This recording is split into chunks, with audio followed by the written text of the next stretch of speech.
Hello, and welcome to the channel Within, a space where we explore the light that lives beyond life and within us all. Today, I'm joined by Rod Rieder, who's near that experience, opened his heart to a deeper understanding of love, unity, and the eternal nature of the soul. Through his story, we'll listen for the wisdom that comes when we cross the threshold between this world and the next, and what it means to live with that awareness. So, wherever you are, take a breath, soften your heart, and open to the possibility that we are never really truly separate from the light. Rod, thank you for being here. How are you feeling as we begin this conversation and prepare to revisit your experience? Oh, doing good. I'm always willing to share and always feel compelled to help out others that are a little concerned about life and what's going on, and we have no worry in reality. So, Outstanding. So, can you talk about life before the NDE? And then you can take us back to the time leading up to the actual NDE. I've had a lot of other unique experiences a little bit before this. I spent from guiding in Alaska, being around, very large brown bears to having other events for flying, hang gliders, and fun things. So I've got to see a lot of different parts, but through a lot of these experiences, I've had several other very close to getting myself in trouble a few times this day upon of my death experience that I had. I went to work not expecting any of this, just a regular 9 to 5 day, going through and trying to provide for the family, and instantly my life changed. So, talk us through the experience and what happened on that day. Sure. So Fateful Day, 2017, July 19th, 2017. I was working as a longshoreman near the Seattle area. I was actually an able-bodied seaman, so I was working on tugboats, but I'd been waiting for another hitch to get on another boat, so they put me in the shore side to help out. And my job this day, or in the past that whole week, in the last about a month, was we were loading several barges, and this one particularly was a very large barge that we were loading these 50-ton steel pilings on, and we've been loading this thing for about a week.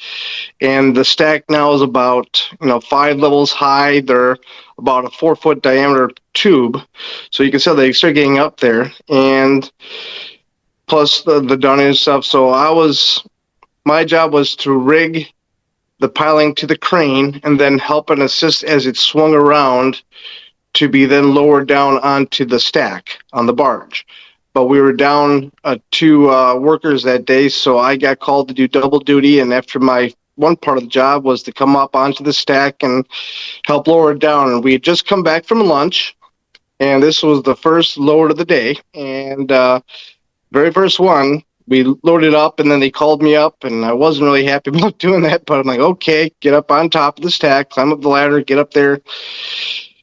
We lowered it down, and I'm walking back to the ladder, and I just happen to look at my watch, and it's like just turning 1 o'clock. I get on to about the second rung on the ladder, and if everyone's been at a busy dinner table or anything else, and you happen to be on the table a little bit, and all of a sudden someone hits the table and you get jarred off, well, that's what happened to me. Either a tugboat or a barge struck the barge I was on, and so me and the steel ladder all of a sudden came back into the vertical, teeter, teeter, teeter, teeter, and then proceeded to slightly go down. And at that time, everything slowed down. I felt like I was going a million hours to reach and try and hold on to these very round steel rusty pilings. I can still see and feel the rust particles coming off of them. But again, everything is still at a slow pace at the same time. And I'm just starting to then come down with the ladder. My face is starting to come aligned with the rungs of the ladder. Again, I'm up 25, 30 some feet up as I'm, getting on this rung and coming down. And I started looking down. I'm seeing the steel floor of the barge sort of as I'm coming down at about the 45 angle. All of a sudden, I pop out of my body. So I didn't feel the initial slam where my body collided with the steel ladder as it struck the floor of the steel barge. So basically impregnating that ladder on my face, chest area, and down. So what eventually would happen, we discovered, is that 3/4 of my face would be broken. My left pectoral major would be severed from inside eternally. A bunch of other injuries, so basically death by severe trauma. But I didn't feel that, again, that initial hit impact. I went immediately to what people call, let's say, the void. Just like the pure blackness. It just felt like I was in the middle of a giant black room, almost like going, but at the same time at the bottom of as a child, like going down to the bottom of a sleeping bag or underneath your blankets, where it's really dark and comfortable. You're just all content. There's no worry. There's no pain. There's no nothing. You're just aware of everything, but there's nothing there. I mean, it's just you're looking around and you're a full 360 view. I mean, it's not where you got to turn your head up. I mean, you can see it's everywhere. I mean, you're one with everything initially, but everything was very calm. And then I can't tell you how long I was there for, but it was just, again, just peace, bliss, nice. I wouldn't say fully blissed out, but just more of, okay, I'm here. Ooh, what's this? Did you have your body, or was it? Nothing. There was nothing there. I would say, if anything, I'd be like an orb form. The best way you could describe it. Just consciousness. But then the tear of the night opened up, and again, just like a lightning strike, opening up a tear in that black canvas. I came to the light and basically, popped through, went to the light. And as I came out through the light, though, I didn't just come into a bright room. I came into a tree grove with a gravel path ahead of me. And I would say not body form. Again, I'll say I'm like a little orb moving around wherever, just flowing through, following this trail out. And as I come out of this trail edge, after a very winding area, I come out onto what's basically a side of the a mountain. And as I'm looking out on this mountain ledge, I am looking over a 3-tiered mountain meadow. The bottom left tier, I would say there was other humans and others there, beings.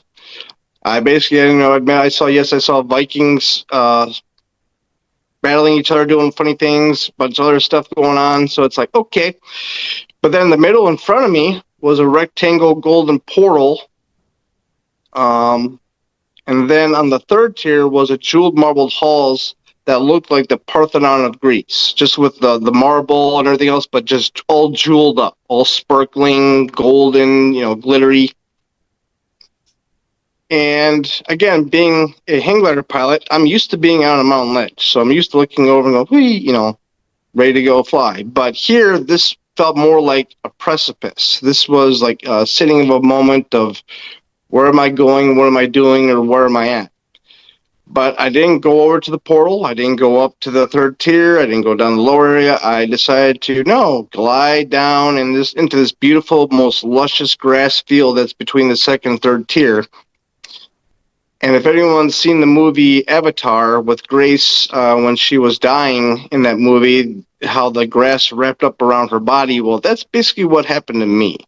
So as I'm being laid down or from whatever body I am into that grass field, just being wrapped up in the love, the light alone coming from the grass was intense. I was actually looking through the grass at a molecular cellular level, seeing cells divide, light, everything, all the fluids moving around. So you're all part of that, all knowing. But what sort of developed around me was like a bubble, but I'd say more like an oval egg shape form of like a bubble of liquid love is the best way I can describe it. I mean, again, here's a guy from just going from working, on these steel pilings, doing all this other stuff, not even planning about dying that day, to talking about liquid love. And it basically, again, surrounded me. And it was just, I don't know if it was healing me through my past traumas, whatever I was doing, but there's no love on this physical earth compared to that love that I felt right in that bubble. I can't love my children. It's a million plus times the love of my of a child. It's impossible. I'm still addicted to that love. It's just amazing. And I'm in this bubble. I'm just being blissed out. Just extreme love. Again, no words can compare to what I was feeling. And as I'm laying there, and again, I can't tell you how long. I could have been there for hundreds of years. I could have been whatever else. There's no sense of time. But all of a sudden, I felt I shouldn't be here. And the moment I thought that, this silver mist rolled through this field. And as the silver mist approached me, out of it came 7 beautiful, amazing light beings of the most bluish white light, humanoid form, but much more spindly. And I would say comparable at heights here. We could have been hundreds of feet tall there, but I would say between 7.5 feet tall. The tallest one was like 7.5 feet. And no real face structure, just almost like a shield of blue, white, just around the face and so on. Just the love coming from them and everything else, and just being surrounded by them. And again, I don't know if I was one of them or what they are. If they're guides, a set of masters, angelic beings, whatever. But it's totally divine beings and surround me. And again, we're not talking like you and I, where it's all mental communication through. And there's things I pop up now and then that I see for them or get an understanding. I know this is what we talked about, but it's not where I can just pull it off the list of what we did. But then also they put me into what felt like going into a toilet bowl. And I'm looking up like through this bowl, and I'm looking up them. They're all looking down at me like a well almost. And the tallest one's in the center. And then I realized, wait a second, I'm going. No! As I did that, I'm flushed. But now I'm going down this rainbow vortex. So some people call it the rainbow bridge. I'm trying to think. There's other names for it, like in some of the Viking culture even talks about it. And I'm going down this, just swirling down, just down, down, down, down. And I can't tell you how long I went down, but roughly I would say about halfway. All of a sudden,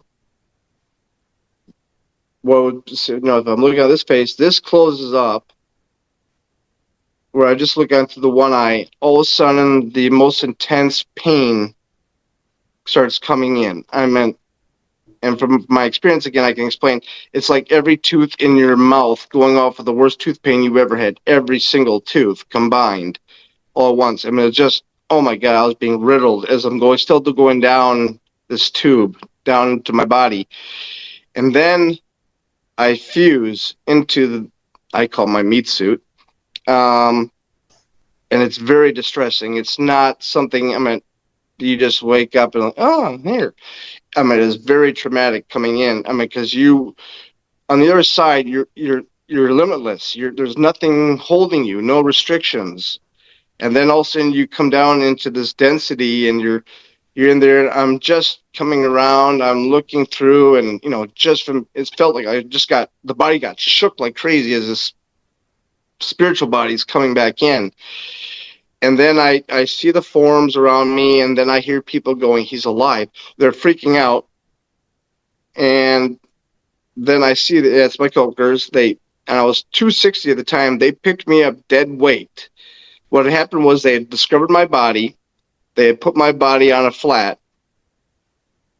And a big loader had come over and picked up the flat and brought me in there, because it was a very warm day that day. It was about 90 plus degrees. And again, the whole area around me is blacktop. So they brought my body into the office and laid me down on the cooler floor. They had never called 911, no ambulance, no nothing. I don't know if they're still trying to figure out the body, what to do. Maybe a sign would come back, and no medical resuscitation. There were stretchers and all the medical equipment on the tugboats right behind me. I know that because I used to work on them. But they picked me up dead weight, and I remember screaming because they grabbed the left arm and they didn't know that had been severed. And this wouldn't be discovered until 6 months later. Everything was worried about my face. And so they picked me up and they put me into a car. And then as the manager's walking around to come to the door, I happened to look with my left eye, because again, I can't see on my right eye. And I look, and it's just turning 1:35. So I literally had been gone for a half hour. dead. And so it's then I've got blood pouring on my nose, my eye, my ear. I'm taken to a local hospital, not even into the emergency room exit entrance. We walked in from the regular parking lot. Amazing what shock does for you. Um, Literally threw down the insurance card and said, I'm leaving to go finish the job, and left me. And then I'm all alone. But next thing you know, all these medical people are rushing to me and picking me up and cutting off my clothes, doing everything else, and then puts me through the works of all the stuff. But now that this has happened, I'm going from shock, from sheer bliss, absolutely amazing, to now, this traumatic part of coming back in and being worked on. And I was such a bad case that I was too much trauma for this hospital that they then ambulanced me to the main hospital, Harborview in Seattle, and took me there. And again, this was definitely a full moon effect because I got no room. But I had several doctors coming to me, and they were wondering something was weird because for the amount of trauma and everything that happened for me, I was taking 1/3 the amount of pain meds through the thing hit for my condition. They kept going. They're trying to figure it out. I mean, how do you tell them I'm still connected to the other side? I'm still feeling that love coming through. So that was help blocking and holding some of the pain. So again, shortly after that, within a couple days, I had facial surgery, and so 3/4, yes, my face was broken. I've got 5 plates of titanium now holding my face in here, but this whole eye socket was completely smashed, powdered. They went through under the eye and underneath the lip and pulled everything out, like full face off, like in the movie, and put me back together. And then so I went home that evening, and after the surgery and stuff, and then they, just try to get on with life for a while. People, well, ND must be great. There's so many things that are absolutely amazing of it. But then if you recover and if you didn't get, like for me, I was in pain. I'm in physical pain.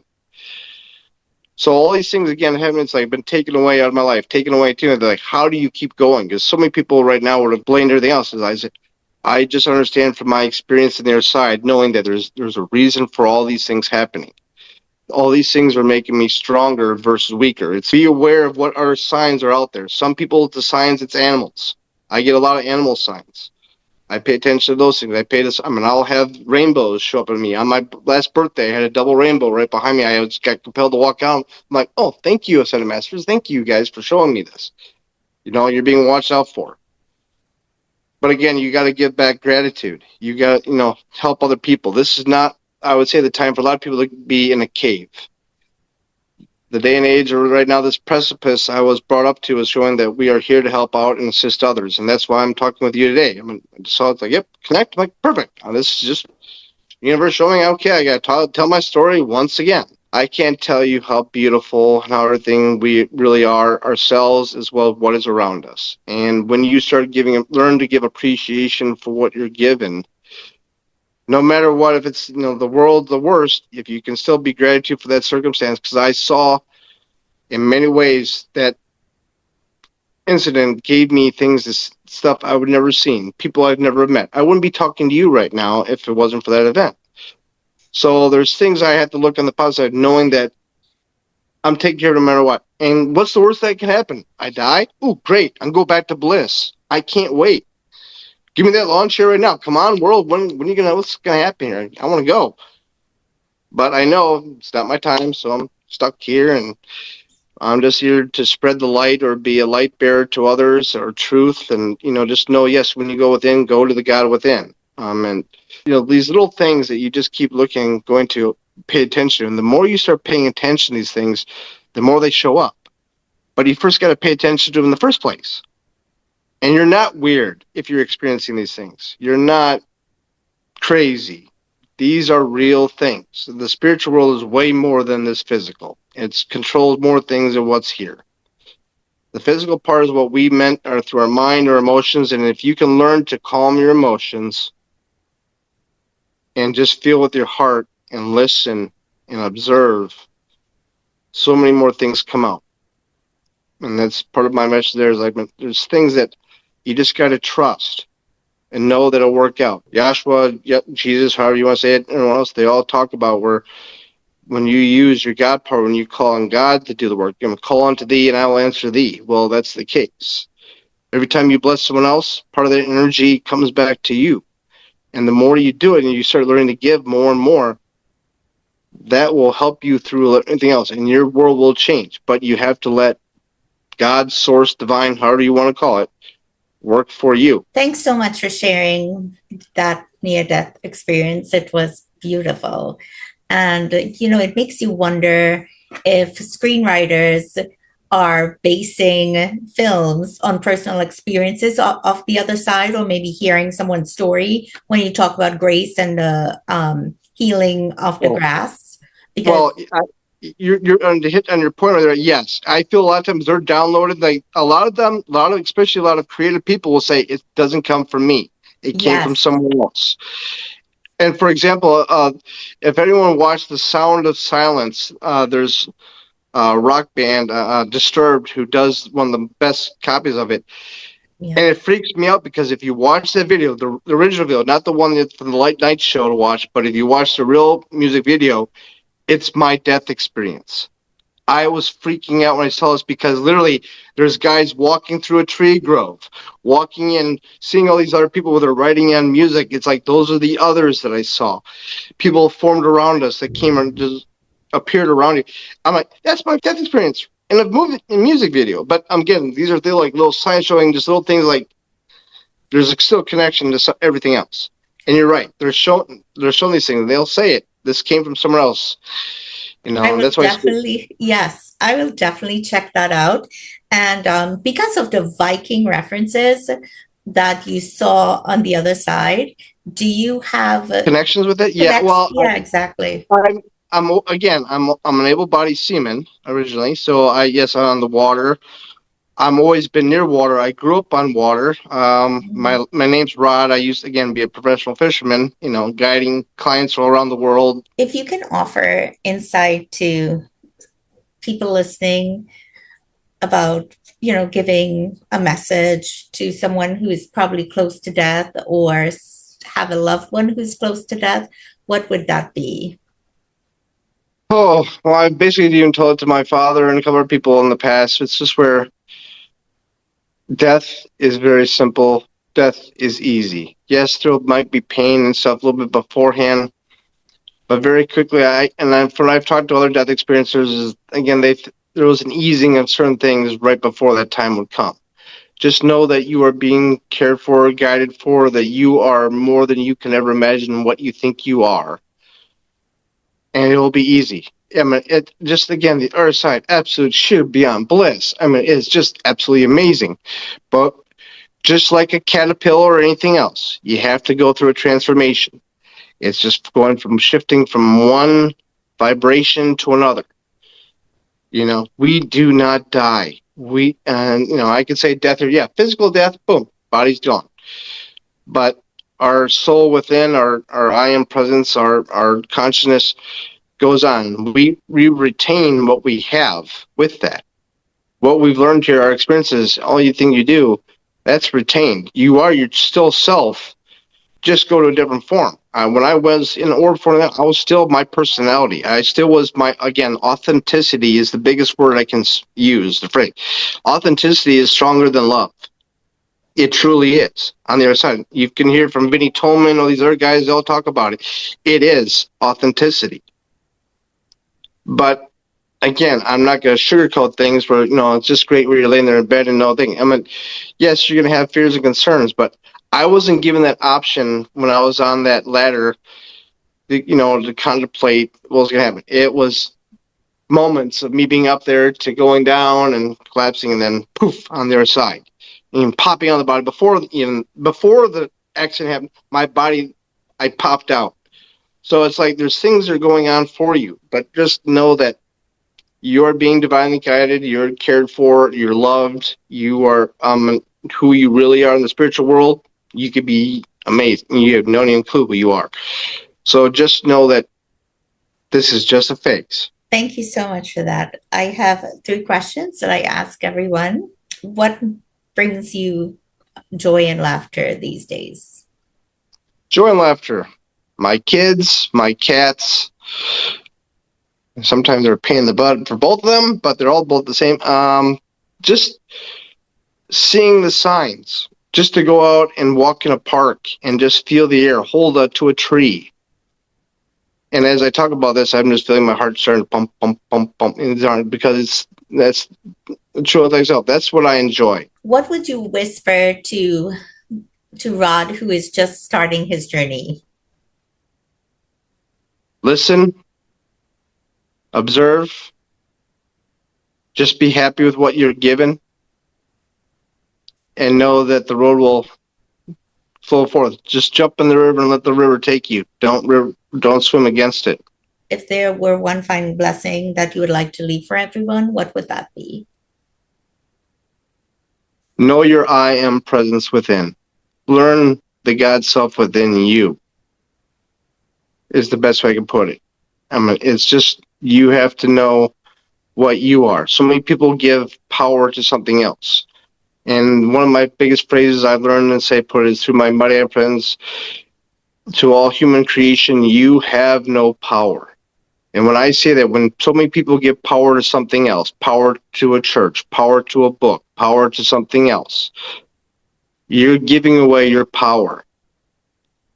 You got to go, when you go within to your own God power self, you're using your power, God's power, and that you're going to be stronger. Things will happen more for you doing that. Thank you so much for being with me here today and for sharing your story.